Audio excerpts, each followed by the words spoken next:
Hello everyone, Michael here, part-time gamer, full-time dad with another too long didn't read guide for World of Warcraft. This time it's going to be the Restoration Druid, so let's just get into it.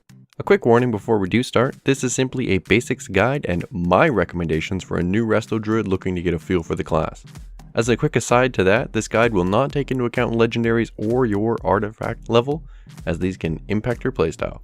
So, Restoration Druids, or Resto Druids for short, are amazing AoE healers and have been for a long time. They excel at blanketing the raid in heal over time spells, also known as HOTS, that will slowly tick your health back up. If spec'd and geared right, they can also be great single target tank healers, however most people tend to share the love around with their heals. So with that said, let's take a look at the talents.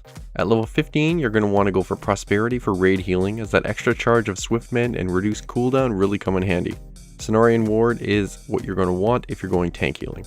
Level 30 is a utility row. I would say take Displacer Beast as it allows you to dodge some mechanics.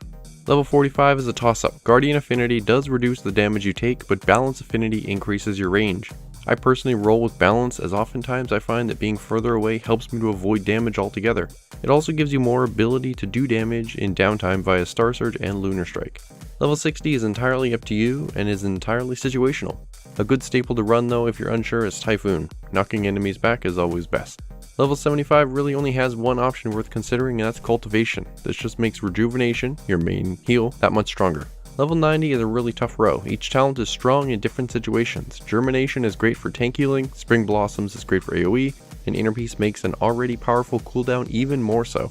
I personally roll Germination because I'm a huge fan of double rejuvenations. And finally, level 100. There isn't much of a choice here, it's Flourish. Get Rejuves out, use Flourish, get more Rejuves out on other people, and well, that's just a lot of Rejuves out at once. So let's talk about stats for a second. Your stats are going to change depending on if you're raid healing or tank healing. The tank healing stat priority is also generally what you're going to follow for Mythic Plus.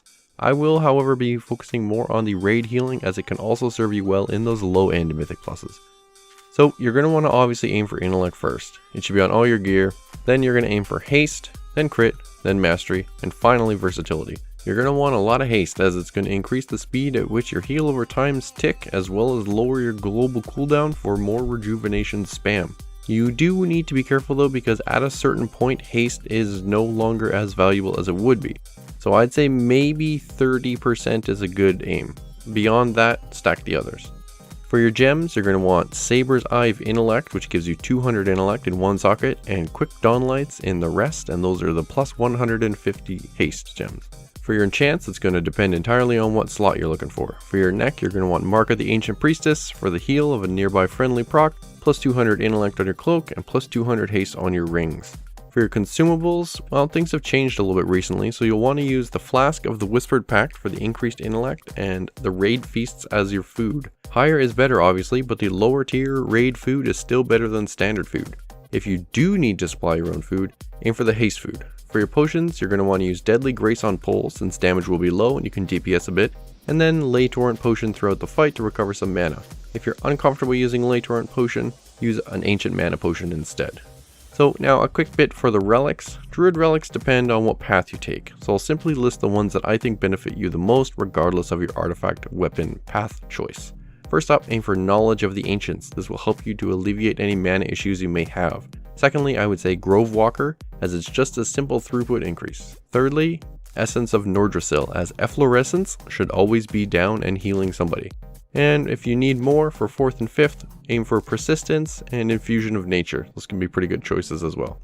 So, the actual playstyle of a Resto Druid, I'm going to hit single target healing really fast and go into AoE, which is what this guide is more aimed towards.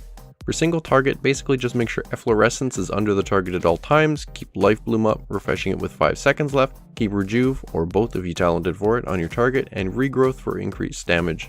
If the damage is still too high, make use of Swift Mend and Healing Touch. And if it's even higher still, well, this is where Iron Bark comes in, and that's pretty much all you got beyond that. So let's take a quick look at the cooldowns in order to separate the AoE and single target healing areas. We have 3 main cooldowns worth noting. Tranquility is an extremely powerful raid AoE cooldown. This should be used whenever a large amount of damage has happened or is quite literally about to happen to the raid. Iron Bark is used to reduce incoming damage on the target and will most likely be used on a tank. And finally, our artifact ability, Essence of Ghanir, This increases the speed at which your hots tick by 100%. This should be used as a recovery cooldown provided you have enough hots up. If you don't, make sure you get some out, then use this. Otherwise, it's just wasted. So for AoE healing or raid healing, it's pretty straightforward actually. Keep efflorescence under as many people as you can, which 9 times out of 10 is simply going to be your melee group. Apply rejuvenation to raid members you think are about to take some damage or have taken just a little bit. For higher raid damage, make use of wild growth as much as you can. Use swift mend and regrowth to top people off if they dip suddenly. As well, it's never a bad idea to keep your life bloom up on the active tank. So just a couple more little tidbits of information. Make sure that you're consuming your Omen of Clarity procs, as a free mana heal with a hot element is very useful. Innervate can be extremely powerful, but is on a 3-minute cooldown. The aim when activated is to quote-unquote spend as much free mana as you can. Acerus Gift, probably mispronounced that, is a nice touch and doesn't require you to do anything. Although you can technically outrange it, so at least make sure you're close enough to 1 or 2 people if you were topped up so that they gain some benefit. And lastly, Nature's Cure is your cleanse. Use this to remove poison, disease, or magic effects on your target. With that, we reached the end of this too long didn't read guide for the Restoration Druid. If this was at all helpful, consider hitting the like button, maybe leave a comment if you're feeling frisky, get subscribed for more of these videos in the future, and hit me up on Twitter at PTGamer_FTDad. I'd love to hear from you. Thanks for watching, and may your hots continue to tick throughout the dream realm.